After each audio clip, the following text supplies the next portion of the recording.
Hello, everybody. Hello, everyone. This is Cindy McConan, and I'm just starting a live broadcast with my manager, Greg Shaw, and the subject is on Brexit and the volatility of the markets. Now, some of my clients have asked me to do some of these webinars because they live at different distances, and so I'm very happy to do this. And we're just going to give another minute or so to see who hops on or not. And whoever is here, we welcome you and thank you for joining us this evening. And hopefully we can do a lot more webinars in the near future. This was basically the first time I'm doing this webinar. And I did do one this morning, or this afternoon actually, at about 1 p.m. And now we're doing one this evening. I'm sorry, I'm getting my afternoons and evenings mixed up. I guess I'm a little bit nervous, but I think I can let that go now that I've said that. So anyways, welcome, basically welcome. Sometimes more people join on later on in a few minutes, but we're going to start because it is now 7 o'clock.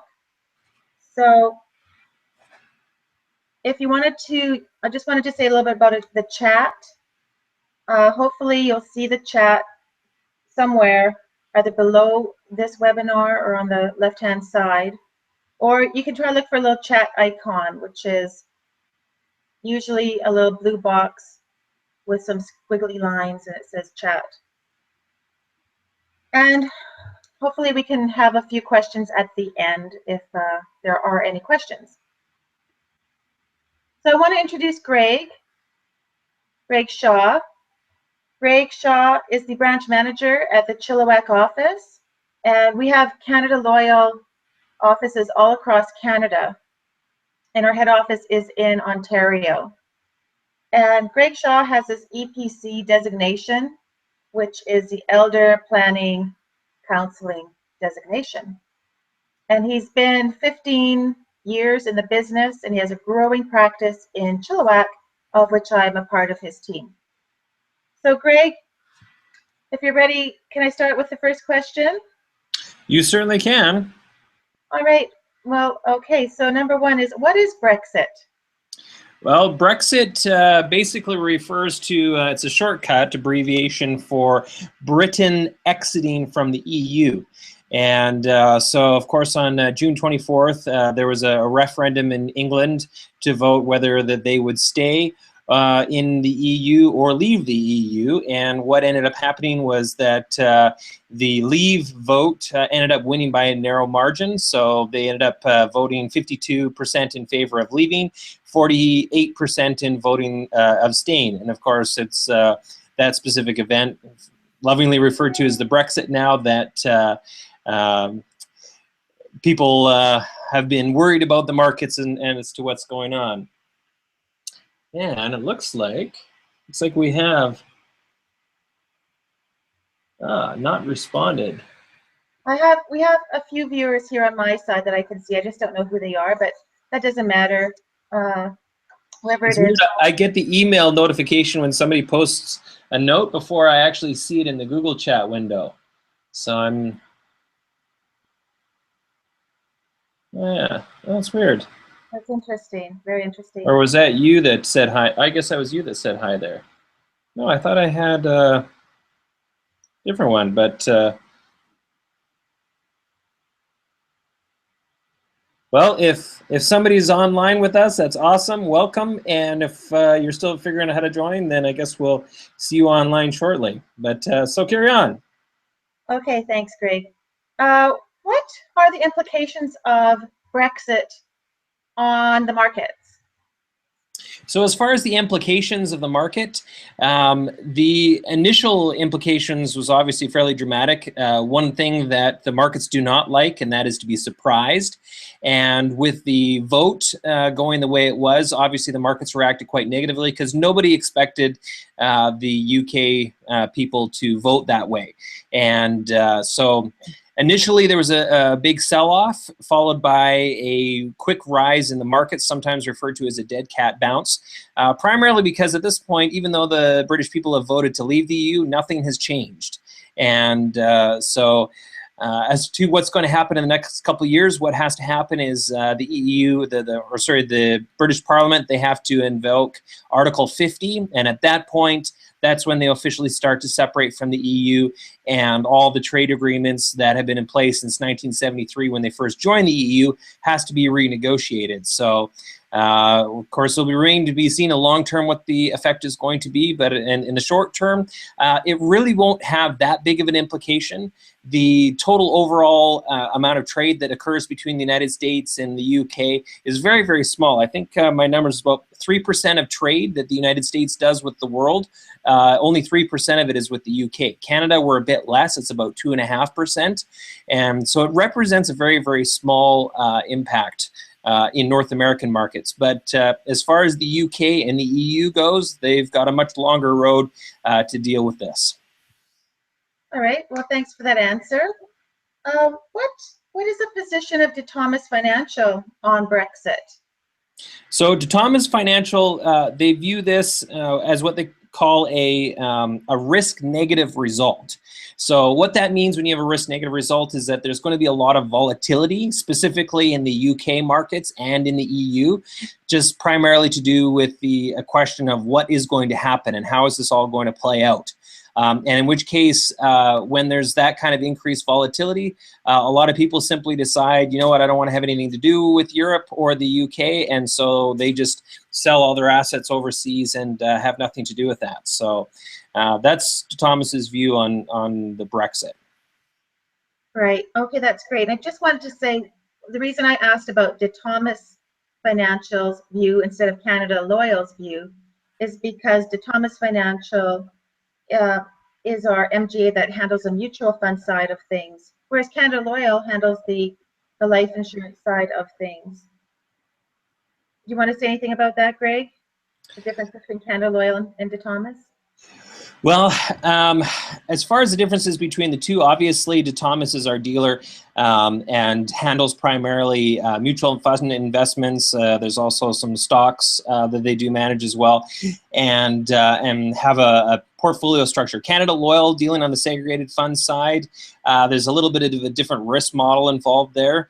But as far as the viewpoint of the managers that manage portfolios and whatnot, I would say that they're probably fairly similar of opinion between the two. And that is that assets that are in Europe are going to be much more volatile than other assets around the world. Okay, well, thank you for that. So how do you think Brexit will affect the U.S. markets? Well, initially, it's very little. The one thing that's interesting that has occurred, because the UK people voted to leave the EU, that has obviously had a negative effect on their pound or the sterling, and causing their currency to devalue very, very rapidly in the days following the vote. The United States Federal Reserve had considered the potential of raising interest rates in the United States this summer, but because of the result of the Brexit vote, they decided to leave interest rates alone, and they're not going to be changing it. And the primary reason is they're taking a much more global approach to setting their monetary policy, and if they were to raise rates right now at the same time that the British pound and the euro is declining in value, that would just tend to increase the speed at which those two currencies separate and would have a much, much bigger impact. So the Federal Reserve decided to not move interest rates, and chances are we probably won't see a move in the United States possibly till the end of the year. And so that's obviously, it affects different sectors differently, but that's been the primary effect. The thing that we're probably looking at more closely has to do with the U.S. election, not necessarily the fact that there was a Brexit vote. The U.S. election is going to have a much bigger impact on where markets are going to go this year. Okay, well, thanks for that, Greg. 2016 has been a year that a lot of professional money managers have said is a volatile year. Why do you think this year, 2016, the markets have been so volatile? Well, there's been a number of factors. And the first one had to do with the price of oil, and especially with regards to the Canadian economy. So oil, our vast majority of our GDP comes from the extraction and selling of oil around the world. And in January and February of this year, we hit rock bottom prices. The WTI crude price went as low as $26 a barrel US, which is quite low. It tested that low twice, which was a good indicator that it was the bottom. And since then, the price of oil has increased. I haven't checked today's price, but I think we're somewhere around $47, $48 a barrel. And which, of course, has caused the TSX to rise again, and a lot of companies in the US as well. Then after we had the oil, then we had the Brexit vote, which was a big surprise. And again, the markets do not like to be surprised. And this was something that not even the skeptics and the bookies who normally like to bet, use these opportunities to bet against the market and short it, they didn't even expect. So there was literally, very, very low volume on shorts on the UK market. So, of course, that caused a great deal of volatility. And then the thing that's probably going to cause the most volatility this year is just simply the fact that we are in an election year. And election years tend to be volatile just because we don't know who the next president of the United States is going to be. And we don't know what monetary policy or tax structures or anything that they're going to implement. And of course, you couldn't have two more diverse candidates than the ones that we do. And regardless of your political persuasion, it's going to be a very interesting and entertaining election. And which is where I see there being opportunities this year leading up to the election. And the markets, they will price in a worst case scenario. And then typically in years following, we tend to do quite well. So as far as volatility, this being an election year, that's just where I simply see there being opportunities to take advantage of. I like the idea of opportunities that you're talking about. Can you be a little bit more specific about what type of opportunities there might be? So as far as opportunities, obviously the United States market being the most dramatic one.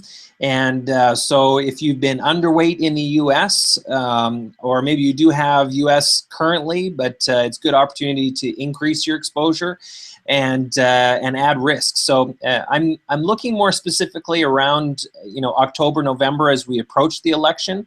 I think that's when we're going to have a good sell-off.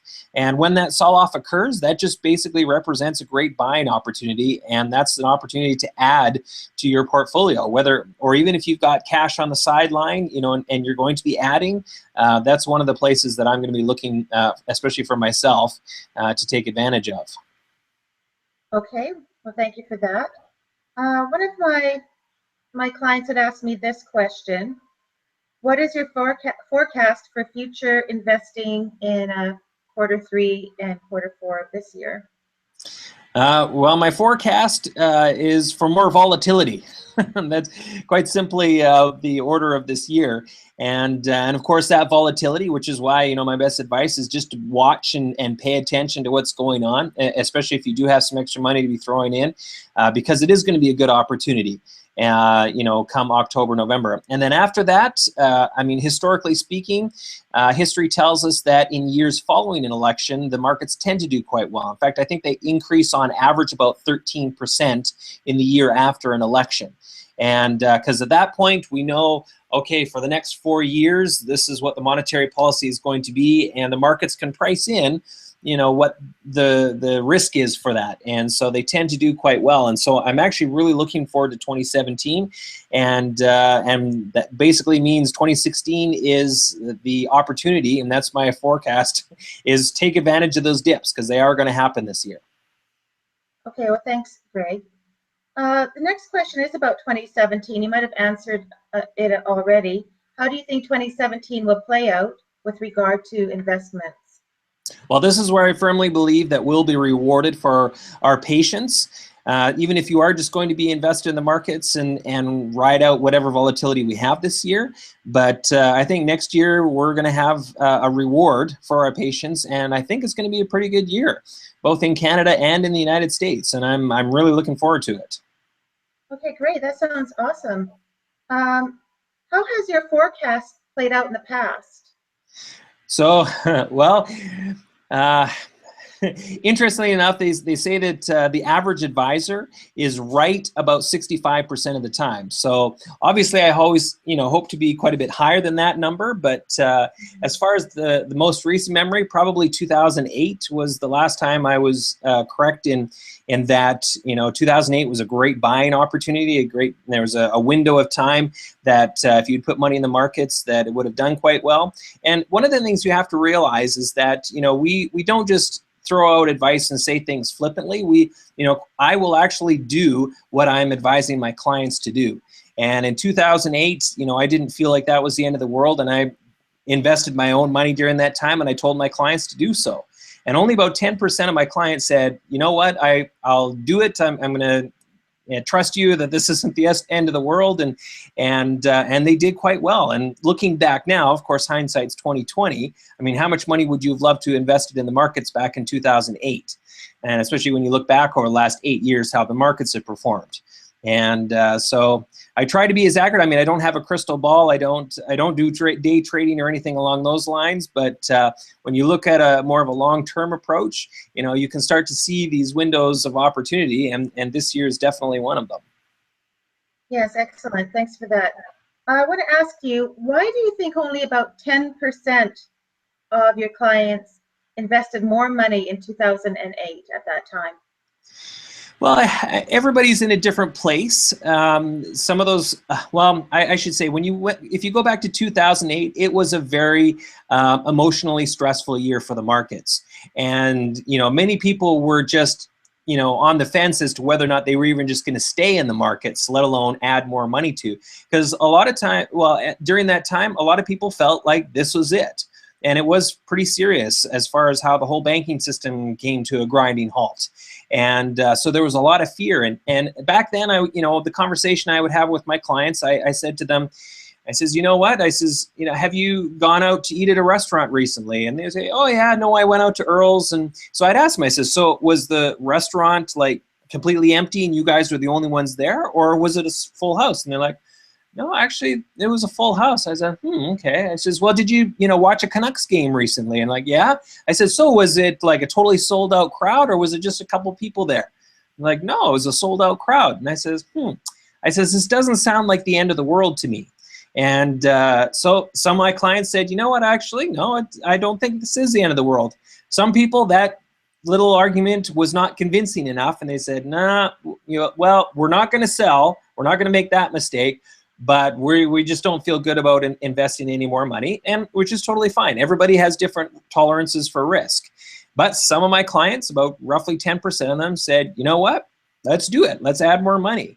And they benefited greatly. One of my clients ended up making enough money to start a business from the proceeds that he made in 2009. So it's those opportunities that set up a person's portfolio that's different from somebody who has average returns to somebody that has above average. Are they willing to take those risks when those opportunities present themselves? Okay, that's a great way of looking at it. That's for sure. That's great. All right, the next question. What is the firm's general approach to investing? And do you change the approach to international events that happen, such as Brexit? So obviously the approach we take is unique with every client. Everybody has different risk profile. They're at different stages of their life. And so our process doesn't really change with what's going on in the markets. Obviously we might, take advantage of something that's going in the markets, but we take a long-term approach. We're not going to try and get in and out of the market or try and time it or anything along those lines. The old expression is that it's time in the markets rather than timing the markets. And we want to try and avoid timing it, because I think that's when you get into trouble, because nobody has a crystal ball. And even with the Brexit vote, there was 4 days. There was 2 days where the markets went down and 2 days where the market went up. And that's just way too quick to make any sort of big life-changing decisions. So always focus on the long term, and that's our approach when we sit down with people. Okay, that's a great answer. And well, how often do you review your clients' portfolios? Yeah, so when we actually have a client that's under our management, we don't just set up a portfolio and then forget. We are reviewing our clients every single quarter. So every 3 months, we sit down, we print out everybody's statements, and we review them. And we go, do we like where we're sitting, and how are those positioned? And we make some changes to those positions, and based on what's going on in the world. And most of the time, it's good. But I think it's important to have your hands on the steering wheel, so to speak, and be guiding the ship rather than just kind of fire and forget and hope your portfolio all works out. And that's where I feel that we add value to what we do for our clients, and hopefully in the long term that we continue to earn our clients' business.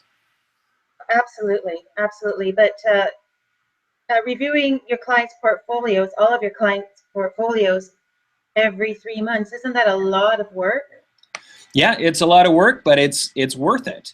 And the results that our clients see with their portfolios, they speak for themselves. And so, yes, it's work, but in the long run, it's extreme benefit, and I'm not stopping it. I think it's a great practice to employ, and we'll continue to do so. Yes, absolutely. Okay, and we have different portfolios from conservative to aggressive. How do you define a conservative portfolio versus an aggressive one?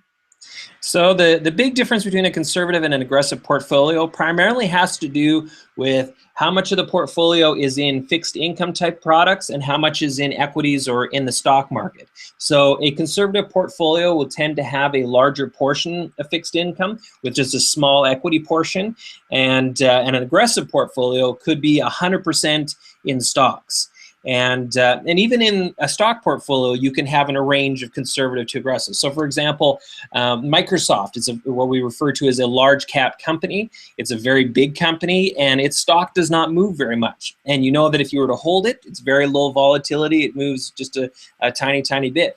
Whereas a smaller company that you may not have heard of before, that stock will tend to swing quite rapidly. Of course, the higher risk, the potentially higher gains that you can make. But and that's why every person that you sit down with, you have to figure out and assess how much risk can you take, and that's where we determine whether you are in a more conservative or an aggressive portfolio. All right. Well, that sounds really good. That's a good answer. Well, that was all the questions I had for this evening. Are there any other questions that you see on your side, Greg? I don't. Well, let me just try refreshing and see if there's any new comments. Well, that's okay. If there are any comments that would be interesting or questions. Yeah, no, I don't see anything, no questions, but if you are there, speak up. Okay. Oh, that's okay, Greg. So thank you. I just want to thank you, Greg, very much for answering these questions this evening. And for anyone who views this call after the fact, I'll be sending out the link. And if you have any other questions, maybe later after viewing this, please don't hesitate to contact either myself or Greg Shaw. All right. Thank you very much, and have a great evening.